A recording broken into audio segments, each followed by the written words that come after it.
Good morning बच्चों इस समय जो हमारा चैप्टर चल रहा है वो चैप्टर चल रहा है करंट इलेक्ट्रिसिटी का। और ये मेरा करंट इलेक्ट्रिसिटी का 8वां वीडियो है। और इस समय मैं करंट इलेक्ट्रिसिटी में टॉपिक कवर कर रहा हूं रेजिस्टेंस का बच्चों। और ये मेरा रेजिस्टेंस के टॉपिक के ऊपर चौथा वीडियो है बच्चों। आज के वीडियो में हम पढ़ेंगे फेमस ओम्स लॉ, और ओम्स लॉ का बच्चों हम पढ़ेंगे स्केलर फॉर्म। ठीक है बच्चों, ओम्स लॉ के दो फॉर्म है, स्केलर फॉर्म और जो है वेक्टर फॉर्म। बच्चों आज के वीडियो में हम पढ़ेंगे जो है scalar form of Ohm's law. और बच्चों उसके ऊपर हम ग्राफ बनाएंगे, ग्राफ के ऊपर कैसा क्वेश्चन आता है वो देखेंगे। और बच्चों ड्रिफ्ट वेलोसिटी के बेसिस पे ओम्स लॉ को प्रूव करना भी सीखेंगे। ठीक है बच्चों, तो हेडिंग डाल लीजिए Ohm's law scalar form. Ohm's law scalar form. ठीक है, ओम्स साहब एक ग्रेट साइंटिस्ट हैं और बच्चों इन्होंने जो है रेजिस्टेंस और जो है इलेक्ट्रिसिटी में काफी रिसर्च करी और रेजिस्टेंस का कंसेप्ट दिया। और इन्हीं के बेस पे, इन्हीं के नाम के बेस पे बच्चों जो है इनको ऑनर देने के लिए रेजिस्टेंस का जो है यूनिट ओम्स डिसाइड हुआ। ठीक है बच्चों, तो इन्होंने जो है रिसर्च करते हुए देखा कि जो है कि अगर हमारी फिजिकल कंडीशन नहीं बदलती है तो जो है अगर हम किसी कंडक्टर के अक्रॉस कोई पोटेंशियल डिफरेंस जो है स्टेब्लिश कर रहे हैं तो उसमें फ्लो होने वाला करंट उस पोटेंशियल डिफरेंस के डायरेक्टली प्रोपोर्शनल होता है। कंडीशन एक थी कि फिजिकल कंडीशन हमारी बदलने ना पाए। तो ठीक है, तो इन्होंने उसके बेस पे जो है उसके बेस पे अपने लॉ का स्टेटमेंट दिया। वो स्टेटमेंट क्या था नोट करिए, under study physical conditions, under study physical conditions the potential difference applied across a conductor is directly proportional to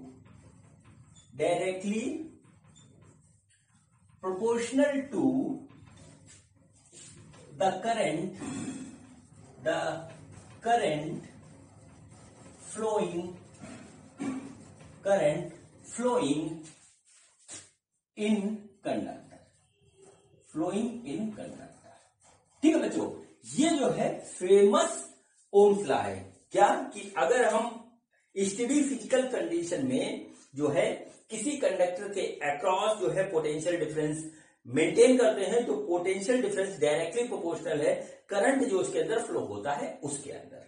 ठीक है बच्चों, उसके डायरेक्टली प्रोपोर्शनल है। ठीक, अब देखिए यहां पर एक टर्म है physical condition, study physical condition.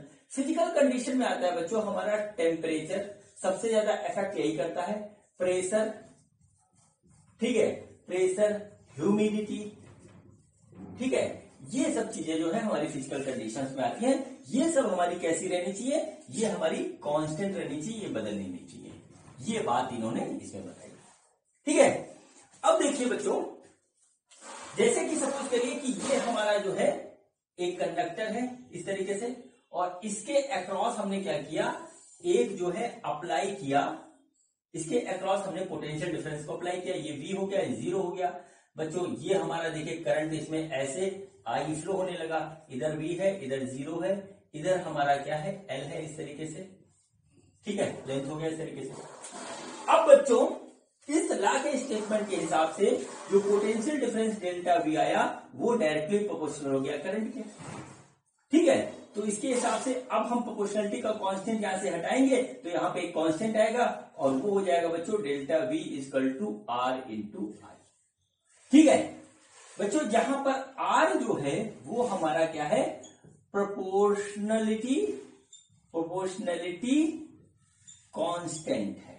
इसको आप नोट कर लीजिए, प्रोपोर्शनलिटी कांस्टेंट है। और बच्चों जो है इसी R को हम कहते हैं रेजिस्टेंस। ठीक है, इसी R को हम कहते हैं रेजिस्टेंस। ठीक है, ये तो बात आप जानते ही हो। ठीक है, अब चलिए बात करते हैं आगे की। बच्चों इसको जो है इस तरीके से लिखा जाता है V delta V equal to I R, ठीक है, या हम इस तरीके से कह सकते हैं R equal to delta V by I, ठीक है, डेल्टा V बाई आई। बच्चों तो ये हमारा फॉर्मूला आया रेजिस्टेंस का जो है डेल्टा V बाई आई। ये हमारा दूसरा फॉर्मूला था रेजिस्टेंस का। रेजिस्टेंस का एक फॉर्मूला और है बच्चों फेमस, वो है R equal to rho L by A, ठीक है, ये हमारा दूसरा फॉर्मूला है। ठीक है बच्चों, अब देखिए बात करते हैं हम unit and dimension of resistance की, ठीक है, क्योंकि मैं इसकी बात जरूर करता हूं और ये हमारा एग्जामिनेशन में पूछा जरूर जाता है। तो चलिए थोड़ी देर बात करते हैं unit and dimension of resistance की। तो बच्चों यूनिट ऑफ रेजिस्टेंस जो है वो देखिए क्या होगा हमारा, यूनिट ऑफ रेजिस्टेंस जो होगा वो बच्चों होगा हमारा फॉर्मूले के हिसाब से वोल्ट अपॉन एम्पियर, ठीक है, यानी देखिए क्या हो गया, वोल्ट पर एम्पियर हमारा हो गया, इसका वोल्ट पर एम्पियर जो है V बाई ए, ये हमारा हो गया इसका यूनिट। और बच्चों वोल्ट पर एम्पियर को ही हम क्या कहते हैं, ओम, और इसका सिंबल ऐसे होता है, ठीक है, इसका सिंबल कुछ इस तरीके से होता है। तो आप इसको नोट कर लीजिए बच्चों, ये क्वेश्चन भी आ जाता है एग्जामिनेशन में, which of the following represent the ohm, जैसे ओम लिख दिया ऊपर और नीचे दे दिया V by A by V, और जो है कुछ और भी साथ में दे दिया, 4 ऑप्शन बना दिया। अगर आपको ये बात पता है तो आप सही कर दोगे, वरना कर दोगे गलत। अब बच्चों आते हैं डायमेंशन ऑफ रेजिस्टेंस। देखिए मेरा बहुत जोर रहता है यूनिट एंड डायमेंशन पे, ठीक है, डायमेंशन पे बहुत ज्यादा जोर रहता है, क्योंकि इसका जो है आपको सवाल आना ही आना है, ठीक है। रेजिस्टेंस के वीडियो में, पहले वीडियो में मैंने आपको डायमेंशन बता रखा है रेजिस्टेंस का, यहां मैं दोबारा बता रहा हूं। वहां पे मैंने आपको जो है रेजिस्टेंस का डायमेंशन बताया है, रेजिस्टिविटी का बताया है, कंडक्टिविटी का बताया है और कंडक्टेंस का बताया है। मैं आपको बताना चाहता हूं बच्चों, IIT 97 का आप जो है पेपर उठा के देख लीजिएगा, IIT 97 का, उसमें जो है सिर्फ और सिर्फ कंडक्टिविटी का जो है डायमेंशन पूछ रखा है डायरेक्टली। अगर आपको निकालना आता है तो आप कर दोगे तुरंत। पहली बात तो फार्मूला याद होना चाहिए सही, और उसके बाद जो है निकालना आना चाहिए, तब आप निकाल पाओगे। मैंने रेजिस्टेंस के पहले वीडियो में जो है ये आपको बता रखा है कि किस तरीके से निकालते हैं। मैं फिर से आपको रिवाइज करवाने के लिए यहाँ रेजिस्टेंस का बताऊंगा और दूसरा नहीं बताऊंगा कोई, ठीक है बच्चों। तो देखिए हमारे पास क्या होगा, डायमेंशन ऑफ रेजिस्टेंस, यानी क्या होगा, resistance of potential divided by, dimension of potential divided by dimension of current, ठीक है, डायमेंशन ऑफ करंट ऐसे लिख लीजिए इसको, ठीक। अब देखिए निकालते हैं पोटेंशियल का डायमेंशन। तो पोटेंशियल बच्चों क्या होता है, पोटेंशियल होता है वर्क अपॉन चार्ज, और वर्क क्या होता है, force into displacement upon charge, ठीक है। मैंने आपसे कई बार कहा है कि फोर्स का आप डायमेंशन याद रखें, उसके बेसिस पे बहुत ढेर सारे हमारे निकल जाते हैं। तो फोर्स का डायमेंशन होता है बच्चों, वो होता है mLT की पावर -2, और बच्चों डिस्टेंस यानी हमारी हो गई लेंथ, इसका होगा L, और जो है चार्ज का होता है बच्चों हमारे पास AT। इस तरीके से आ गया बच्चों, इसको सॉल्व करके लिखेंगे तो पोटेंशियल का जो डायमेंशन आएगा हमारा वो आएगा mL की पावर 2, T की पावर -3 और A की पावर -1। ये बच्चों हो गया पोटेंशियल का डायमेंशन। इस डायमेंशन को हम यहां रखेंगे, हमारा आंसर आ जाएगा। तो dimension of resistance equal to dimension of potential divided by dimension of current. देखिए इस तरीके से आ गया, ये हमारा निकल के आया है mL² T की पावर -3 A की पावर -1 डिवाइडेड बाई A की पावर 1, ठीक है। ये देखिए ऐसे आ गया, ठीक है। अब देखिए इसका जो डायमेंशन आएगा रेजिस्टेंस का वो आ जाएगा mL² T की पावर -3 A की पावर -2। ये बच्चों होगा रेजिस्टेंस का डायमेंशन। मैं आपसे कहूंगा पूरी फिजिक्स में जो भी चैप्टर आप पढ़ रहे हो, जो भी टॉपिक आप पढ़ रहे हो, जब कभी भी उसका फॉर्मूला लिखा हो, आप उसका डायमेंशन निकालने की प्रैक्टिस कर ले, क्योंकि जब आप प्रैक्टिस लगातार करोगे तभी एग्जामिनेशन में कर पाओगे। मैं आपको बता दूं कि मुझे ये याद नहीं है, ना ही मैं कभी डायमेंशन याद करता हूं, ठीक है, निकाल देता हूं ऑन द स्पॉट और ज्यादा जो है टाइम नहीं लगता उसमें और गलती भी नहीं होती क्योंकि प्रैक्टिस कर रखी है। ठीक है बच्चों, करोगे या नहीं करोगे वो आपकी मर्जी, ठीक है, मेरा काम है बताना। तो बच्चों ये हमारा हो गया डायमेंशन ऑफ रेजिस्टेंस। ठीक है बच्चों, तो चलिए अब चलते हैं ओम्स लॉ के अगले जो है टॉपिक पे, और वो बच्चों हमारा होता है ग्राफ, जो है graph between potential and current. ठीक है बच्चों, यहां से हमारे क्वेश्चन बनते हैं बच्चों स्टैंडर्ड के, क्योंकि हाई स्कूल में जो आपने पढ़ा था वो V=IR के बेस पे क्वेश्चन बनता है और वो आप कैलकुलेट कर देते हो। अब वैसे क्वेश्चन आपके सामने नहीं आएंगे, अब V=IR का यूज आएगा और क्वेश्चन को थोड़ा सा घुमा करके आपके सामने जो है रखा जाएगा। ठीक है बच्चों, तो जो है बात समझिएगा, हमारे सामने जो ओम्स लॉ ने जो है ओम्स सामने जो लॉ रखा वो रखा V=IR, या हम कह लें डेल्टा V=IR ज्यादा सही रहेगा। ठीक है, यहां से बच्चों जो निकला हमारा R वो निकला डेल्टा V/I। ठीक है, यहां से निकल के आया डेल्टा V/I।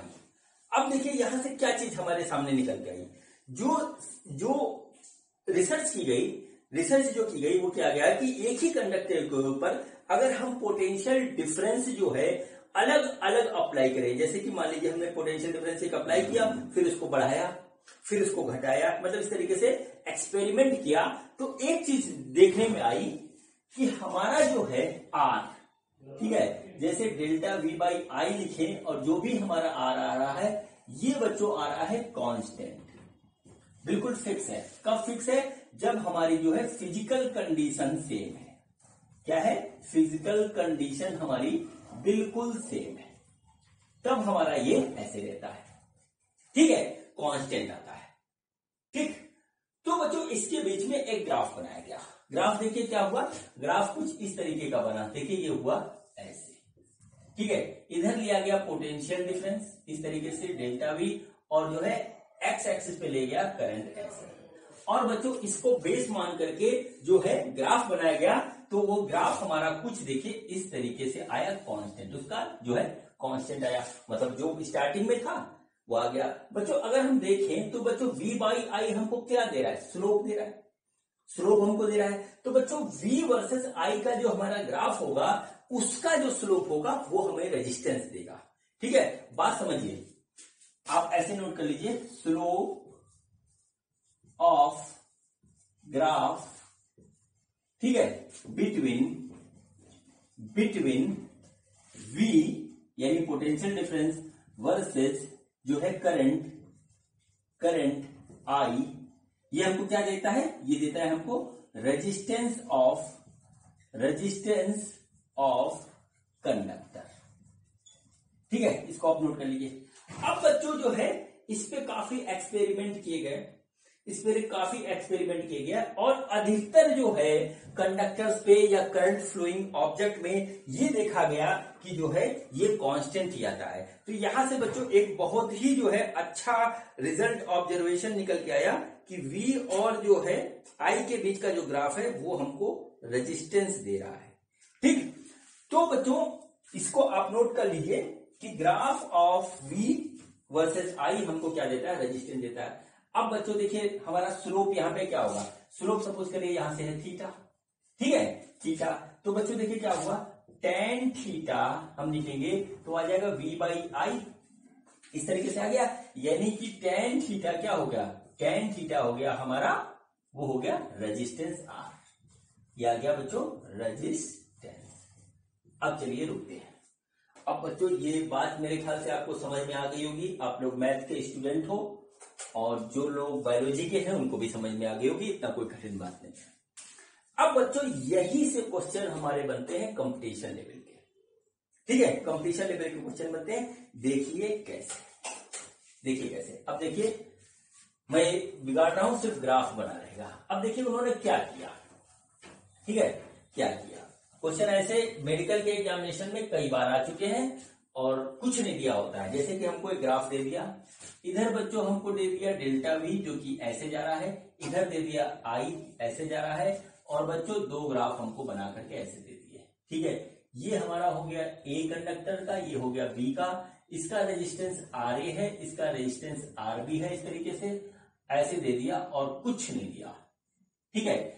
और स्टेटमेंट में लिखा क्वेश्चन ये कि हमारे पास जो है V वर्सेस I का ग्राफ हम यदि दो कंडक्टर A और B का बनाते हैं जिनका रेजिस्टेंस RA एंड RB है, तो विच of the following option is correct. Option हमारे क्या है?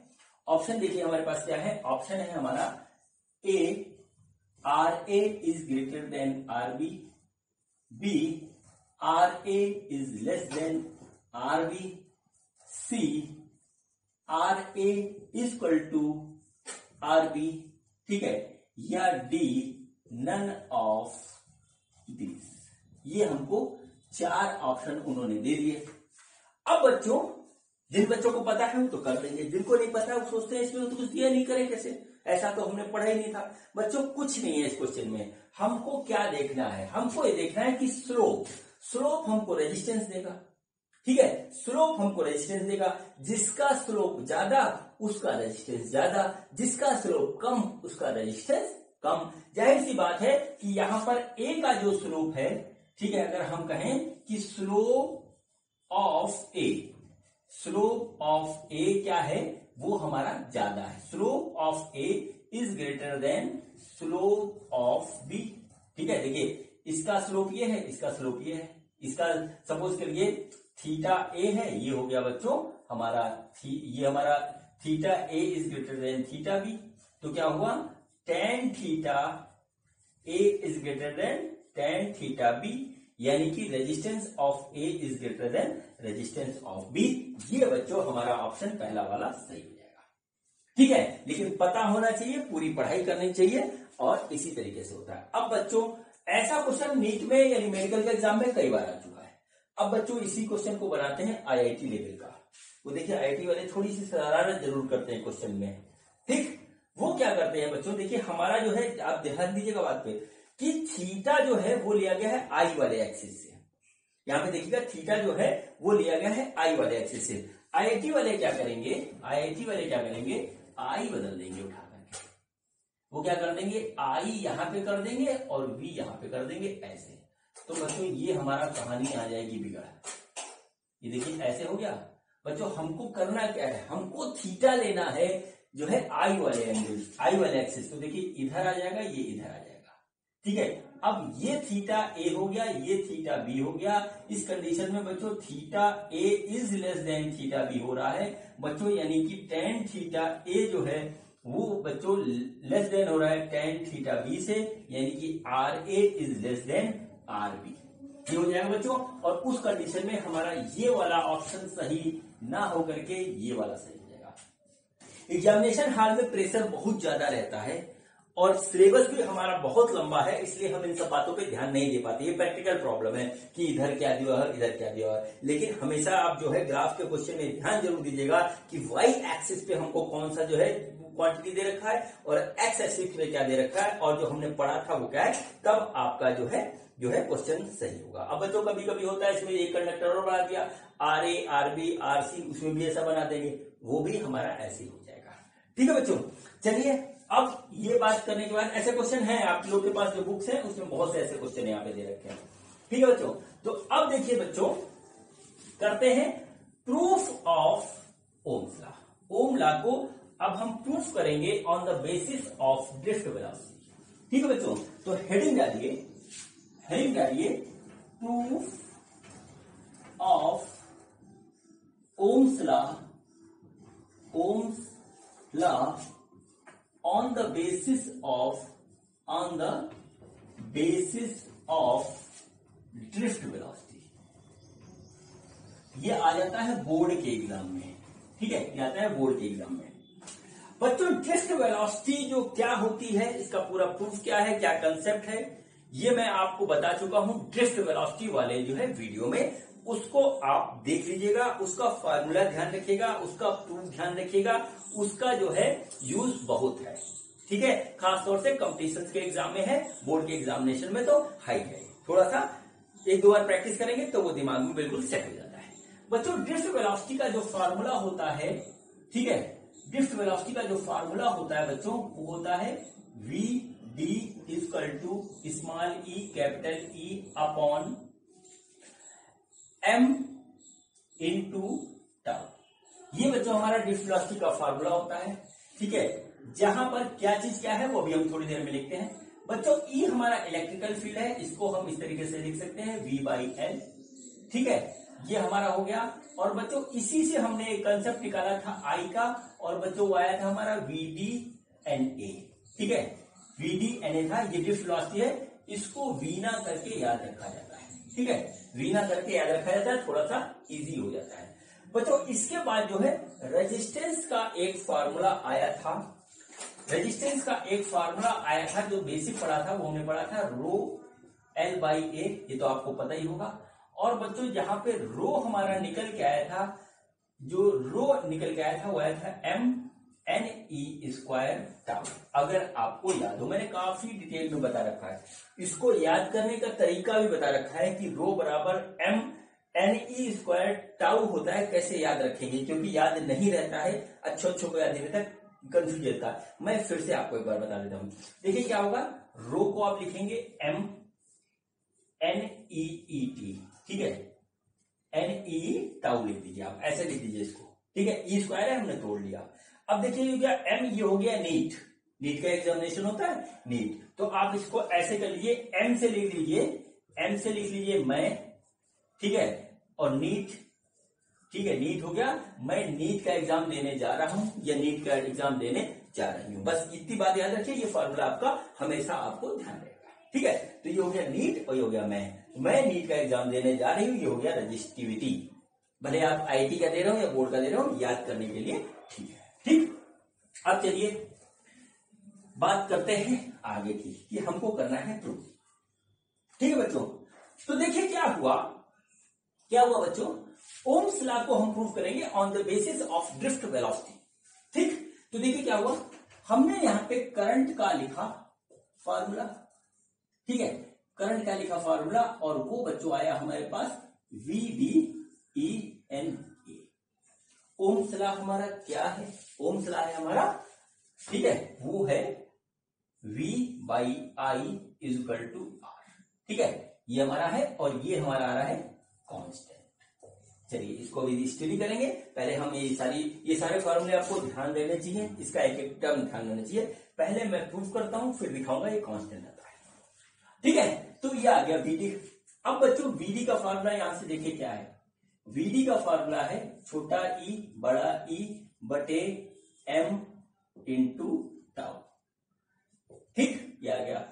ई देखिए क्या है, ई है इलेक्ट्रिकल फील्ड, और इलेक्ट्रिकल फील्ड बराबर होता है potential difference upon distance length. तो बच्चों हम ई की जगह वो लिख देंगे, तो ये आ गया EV अपॉन ML, ये आ गया टाउ, इस तरीके से। ठीक है, ये देखिए हमारे पास इस तरीके से आ गया, ये हमने लिखा यहां पे। ठीक है बच्चों, अब देखिए क्या हुआ V। बच्चों हमको क्या लिखना है, हमको क्या लेना है, उसको हम देखते हैं। ठीक, हमको वहां पे क्या लेना है उसको हम देखते हैं।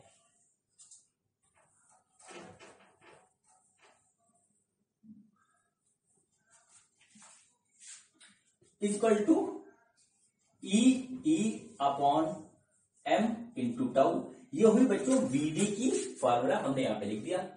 अब देखिए इसके आगे क्या है, ENA, हमने इसको ऐसे लिख लिया। ठीक है, अब देखिए क्या हुआ, यहां पर देखिए E की जगह हम लिखेंगे V by R, electrical field है ये हो गया पोटेंशियल अपॉन डिस्टेंस। तो बच्चों हम यहां पे लिखेंगे तो आ जाएगा E equal to V upon ML, और ये आ गया बच्चों टाउ, और ये आ गया EN, और बच्चों ये आ गया A। ठीक है, समझ के देखिएगा, कंफ्यूजन बहुत होता है इसमें, कंफ्यूजन नहीं होना चाहिए। ये आ गया इस तरीके से। ठीक, चलिए अब आते हैं, बात करते हैं आगे की। तो बच्चों ये देखिए हो गया, इसको थोड़ा छोटा कर लें तो देखिए क्या हुआ, n को हम यहां ले आते हैं, ये देखिए e का इसे मल्टीप्लीकेशन करेंगे, ये हो गया E स्क्वायर, टाउ हमने इधर लिख दिया, डिवाइडेड बाई M लिख दिया, और बच्चों ये A लिख दिया, ये लिख दिया L, और V को हमने साइड में लिखा दिया ऐसे तरीके से। ठीक, देख लीजिए बहुत ध्यान से आप। अब देखिए क्या हुआ इसके बाद हमने क्या है v को इधर ले आते हैं, इस v को इधर ले आए तो बच्चों v हमने यहां से बिगाड़ा और यहाँ पे नीचे इसमें नीचे से कर दिया, ठीक है, ये हो गया i बाई v। ठीक, अब देखिए हमको निकालना है v बाई आई, इसको जो है रिवर्स कर दीजिए, तो बच्चों हमने लिखा v बाई आई। अब क्या हुआ, जो नीचे है वो ऊपर, जो ऊपर है वो नीचे आ जाएगा, तो आ जाएगा m नीचे था ऊपर गया divided by n e square tau into l by A. ठीक, ये आ गया। अब बच्चों ये चीज आप देखिए जरा ध्यान से, ये देखिए यहां पे लिखा है m upon N E square tau, ये है, ये क्या है, रेजिस्टिविटी। हम यहाँ पे लिख देते हैं resistivity rho into L by A, ये हो गया बच्चों v by I. Rho L by क्या है, रेजिस्टेंस है, तो बच्चों ये हो गया हमारा रेजिस्टेंस, ये हो गया v बाई आई। तो ये बच्चों ये हमारा ओम्स लॉ इस तरीके से, ठीक है बच्चों। अब बच्चों दूसरी बात ये है कि हमारा ये कांस्टेंट है या नहीं, इसको हमें और देखना है, फिर उसके बाद जो है हमारी बात पूरी तरीके से खत्म हो जाएगी। तो बच्चों अब हम देखते हैं कि ये कांस्टेंट है या नहीं है। तो बच्चों देखिए हमारा जो है आर इससे आया और ये जो है इससे आया, तो बच्चों यहाँ पे एक एक चीज देखते हैं। देखिए अब हम इसको बिगाड़ रहे हैं, थोड़ा आप इसका एनालिसिस करेंगे, फिर उसके बाद जो है आप देखिएगा। ठीक, यहां पर देखिए पहले दोनों ऊपर वाले टर्म लेते हैं, फिर नीचे वाले टर्म लेते हैं। बच्चों देखिए m क्या है, m है मास ऑफ इलेक्ट्रॉन, ठीक, ये हो गया। l क्या है, l है length of conductor, length of conductor, ठीक है, ये हो गया। बच्चों a क्या है, area of cross section, area of cross section किसका, कंडक्टर का, ठीक है, कंडक्टर का एरिया।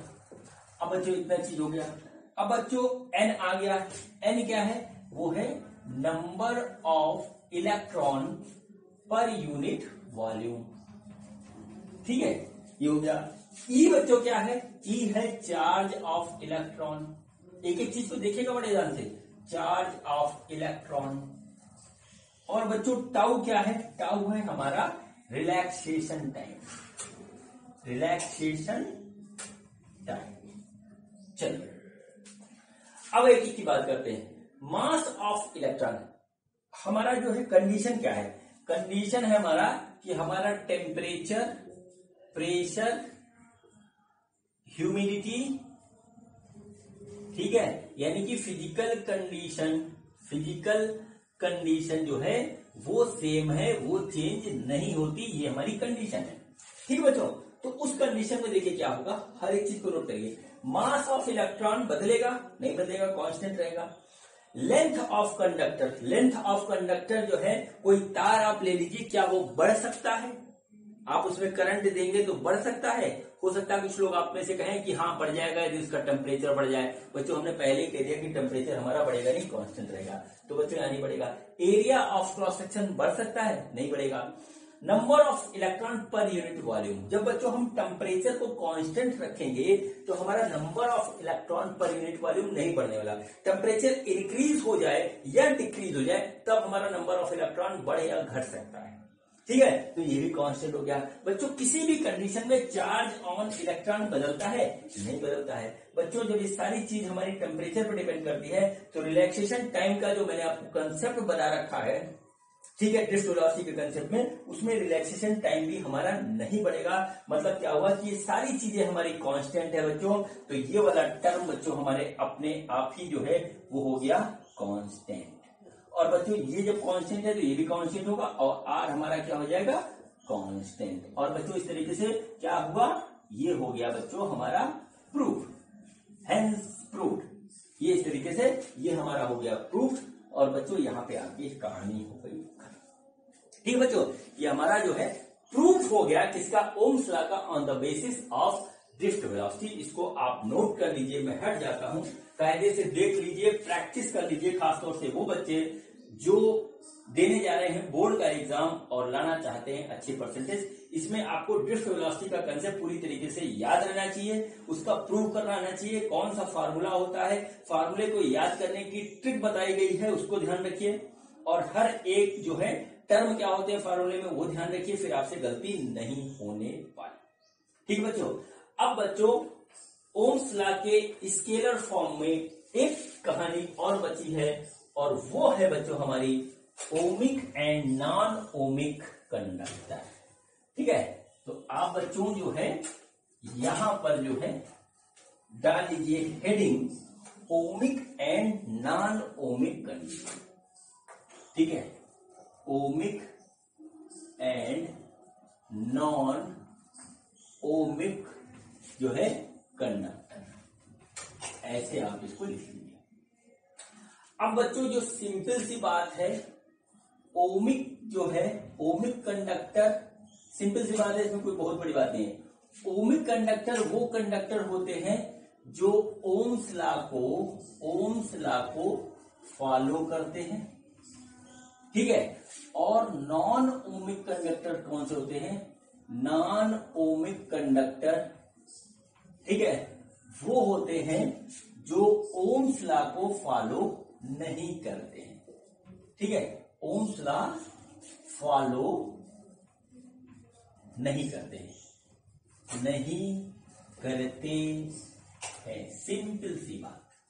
ठीक है बच्चों, ओम्स लॉ के साथ एक कंडीशन ये दी गई थी कि उसकी फिजिकल कंडीशन जो है वो बदलनी नहीं चाहिए। ठीक है, फिजिकल कंडीशन बदलनी नहीं चाहिए। जितने भी हमारे पास जितने तरीके का कंडक्टर है जिसमें से करंट हमारा फ्लो हो सकता है, उसमें से अधिकतर टाइम क्या है ऐसा मिलता है, अधिकतर कंडीशन ऐसी मिलती है कि ओम्स लॉ फॉलो किया जाता है। उन सारे कंडक्टर को हम ओमिक कंडक्टर कहते हैं। ठीक है बच्चों, होता क्या है कि इलेक्ट्रिकल इंस्ट्रूमेंट जब हम यूज करते हैं तो उसका टेम्परेचर बढ़ता है, हीट के कारण बढ़ता है ना, और जब टेम्परेचर बहुत ज्यादा बढ़ जाता है तो ओम लॉ से वेरिएशन हो जाता है। तो उस कंडीशन में वही इंस्ट्रूमेंट हमारा, वही जो है हमारा अप्लायंस जो है वो क्या करता है, नॉन ओमिक बिहेवियर हमको देने लगता है, नॉन ओमिक बिहेवियर हमको देने लगता है। उस कंडीशन में वो हमारा जो है ओम्स लॉ को फॉलो नहीं करता। इसका ग्राफ अगर बच्चों बनाएं तो देखिए क्या होता है कि देखिए V हो गया इधर, और ये हो गया बच्चों I इस तरफ, और बच्चों ये देखिए हमारे पास ऐसे जा रहा है, ग्राफ ऐसे था, कांस्टेंट था, स्लोप कांस्टेंट था, लेकिन बच्चों एक सर्टेन टाइम के बाद देखा गया है कि वो हमारा यहां से वेरी कर जाता है ऐसे। अब ये नॉन ओमिक बिहेवियर हो गया, इधर ओमिक बिहेवियर हो गया, इसको कहेंगे ओमिक बिहेवियर। ठीक है, ओमिक बिहेवियर इधर हो गया और इधर हो गया नॉन ओमिक। ठीक है, ये आ गया। अब बच्चों V वर्सेस I, एक बच्चों सेमीकंडक्टर का जब आप पढ़ोगे कंसेप्ट तो उसमें हमारा V वर्सेस I का जो है आता है ग्राफ, वो बच्चों देखिए कुछ इस तरीके से बनता है इधर, और बच्चों ये ऐसे बनता है वो हमारा सेमीकंडक्टर का V बाई R। क्या होता है सेमीकंडक्टर में आप देखिएगा तो बच्चों ये भी नॉन ओमिक बिहेवियर है, ये हमारा कांस्टेंट नहीं है, इसमें जो हमारा रेजिस्टेंस है वो कांस्टेंट नहीं है, इस टाइप से आ रहा है। V वर्सेस I हमारा क्या देता है, रेजिस्टेंस दे रहा है। तो सिंपल सी बात है, वो सारे कंडक्टर जो ओम्स लॉ को फॉलो करते हैं वो हमारे ओमिक कंडक्टर कहलाते हैं, वो सारे कंडक्टर जो ओम्स लॉ को फॉलो नहीं करते हैं वो हमारे नॉन ओमिक कंडक्टर कहलाते हैं। ठीक है बच्चों, तो बच्चों ओम्स लॉ के स्केलर फॉर्म में आपके जो है मतलब कि इतनी ही सी बातें थी, वो मैंने आपको सारी डिटेल में बता दी। मुझे उम्मीद है कि मेरी बात आपको बहुत अच्छी तरीके से समझ में आई होगी, और जो है अब आप अधिकतर क्वेश्चंस जो है ओम्स लॉ के ऊपर आने वाले या जो है रेजिस्टेंस के ऊपर आने वाले कर लोगे। मैं कंसेप्ट पढ़ा रहा हूं रेजिस्टेंस का, और बच्चों अगला जहां से मैं स्टार्ट कर रहा हूं रेजिस्टेंस में, अब मैं कॉम्बिनेशन ऑफ रेजिस्टेंस जो है स्टार्ट करूंगा, और कॉम्बिनेशन ऑफ रेजिस्टेंस को अच्छी तरीके से समझने के लिए बच्चों ओम्स लॉ की जानकारी होना बहुत जरूरी था। V=IR, बस इतना ही यूज होगा उसमें। तो बच्चों ये वीडियो आज मेरा यही समाप्त होता है, मिलते हैं अगले वीडियो में जो है एक नए कंसेप्ट के साथ। ये वीडियो देखने के लिए आपका बच्चों बहुत बहुत धन्यवाद, थैंक यू।